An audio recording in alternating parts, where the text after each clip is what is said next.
The William Butler Yeats Presentation by Kevin Gutierrez, Carter LaValle, Elena Martins, and Avery Paulsell. William Butler Yeats, one of the greatest English-language poets of the 20th century, was born on June 13, 1865. William was born and raised in Dublin, being the oldest child of John Butler Yeats and Susan Mary Pollexfen. Before getting into poetry, William decided to follow into his father's footsteps and study art.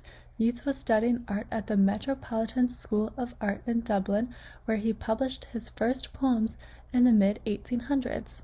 After leaving art school to pursue a different path, he moved back to London, where his father was studying art. While in London, around 1892, Yeats founded the Rhymers Club Poetry Group. A vast majority of poems came from his interest of Ireland and folk tales.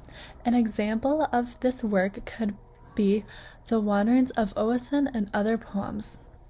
Besides being ultimately known for his poetry, Yeats also devoted his time into writing plays.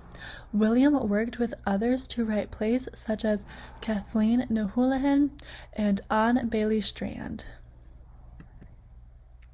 Inspiration for writing. While a great number of Yeats' poems were based on Irish legends, Irish folklore, and Irish songs, that was not his first idea. William Butler Yeats first began writing poems with his preferred theme and setting of romance. The reason William made this drastic change in theme was due to him meeting John O'Leary. John was a famous patriot who had come back to Ireland after 20 years of imprisonment and exile for revolutionary nationalistic activities. He always had a passion for Irish music, books, and ballads, and consistently tried motivating young writers to take on Irish subjects in their pieces. As Yeats began to focus more on Irish subjects in his writing, he moved back to London, where his poetry started to take off. He made many great Irish-themed pieces that are the reason he is said to be one of the greatest poets of the 20th century and a pillar among the Irish people.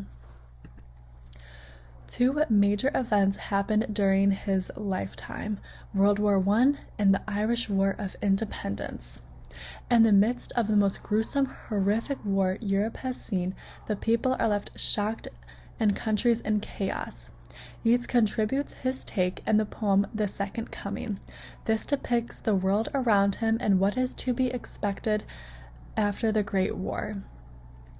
The Irish War of Independence. Freedom for Ireland from Great Britain began a turning point in Yeats's inspiration. Though he had lived in London, he considered himself to be a nationalist of Ireland.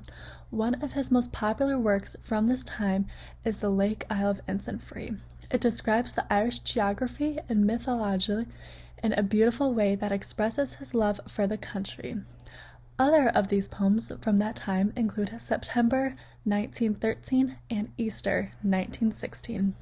Those contain a morbid, somber description about the war taking place in his home country.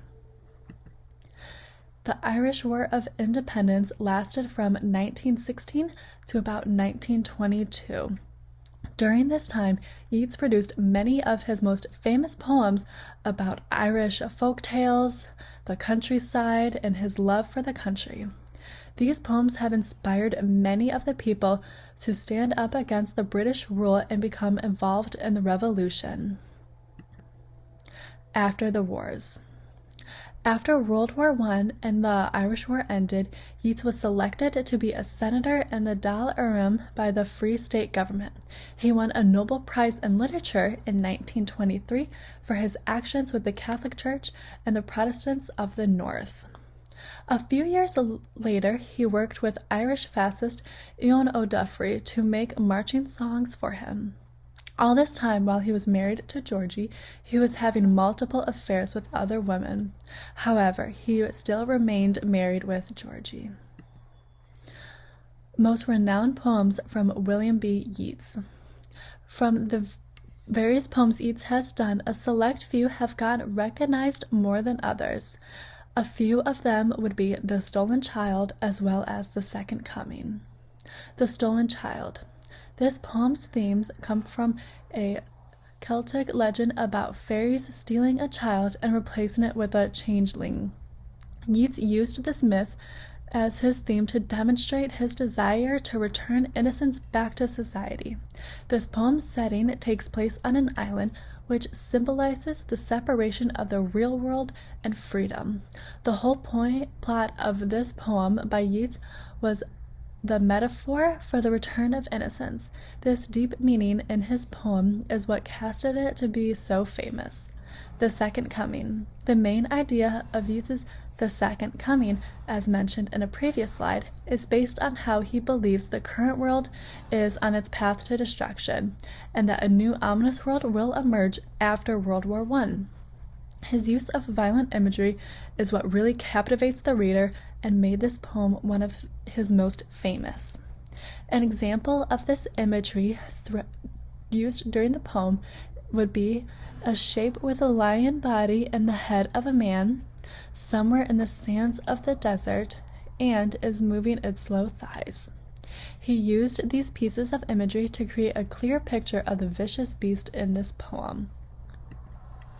Perspective.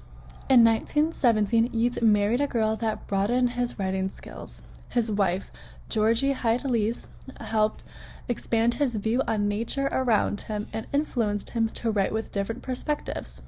One perspective that stands out is his view on the ties between past and human society and how those are related. A few examples of these types of poems are The Coming of Wisdom in Time and Memory.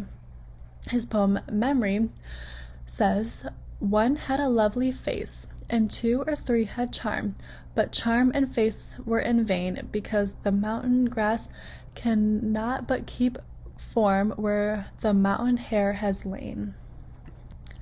Another famous poem by him is He Wishes for the Cloths of Heaven.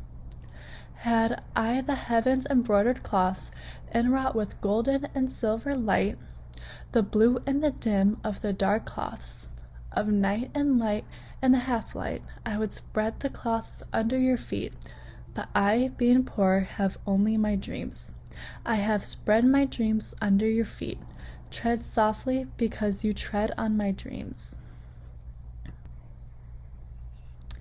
Here we are able to pick out certain literary devices that Yeats uses in his poem to make it one of his most well-known. The speaker is a man speaking to his desired love interest. The theme is the speaker is reaching for things far beyond him, such as the heavens. The tone is wishful and romantic. He uses imagery of the cloths, the light and dark, and the colors, particularly the gold and the silver, and then also the blue lights. Word choice. The word at the end of each is repeated in the following stanza. This creates a style of A-B, A-B, C-D, C-D rhyme scheme.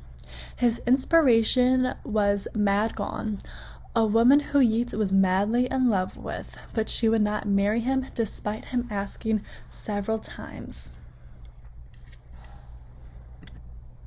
Here we have the line-by-line analysis for He Wishes for the Cloths of Heaven. Had I the heavens embroidered cloths and wrought with golden and silver light. In these 2 lines, he is establishing a lavish, elegant tone of material riches. These material riches show a vision of elegance in his mind. The blue and the dim and the dark cloths, of night and light and the half-light. The speaker is contrasting between the beauty of light and dark. Beauty is found in every part of perfection. I would spread the cloths under your feet, but I, being poor, have only my dreams. Instead of riches, the speaker only has his goals and ambition to offer his romantic interest. This line shows the amount of gentlemanlike behavior and the way he is willing to go out of his way if he had money. He also realized here that he does not have that. I have spread my dreams under your feet. Tread softly because you tread on my dreams. And the lines 7 through 8, he is saying that he is offering her his dreams and asking her not to reject or make fun of him. This poem shows a man longing for love in a simplistic, compromised of words that are used repetitively. Another theme that can be derived of this poem is romance and ambitions over riches, which is what he is asking of his love interest. Esoteric motifs and metaphors. The definition of an esoteric is a syncretic system of religious and philosophical doctrines and usually hidden from the eyes. W.B. Yeats often utilizes esoteric motifs throughout many of his poems to bring spirituality and non-tangible concepts in his works. This can be seen in He Wishes for the Cloths of Heaven, The Second Coming, and The Stolen Child. By using this technique, Yeats explores deeper meanings and secret truths in his poems through the beliefs of esoteric thinking.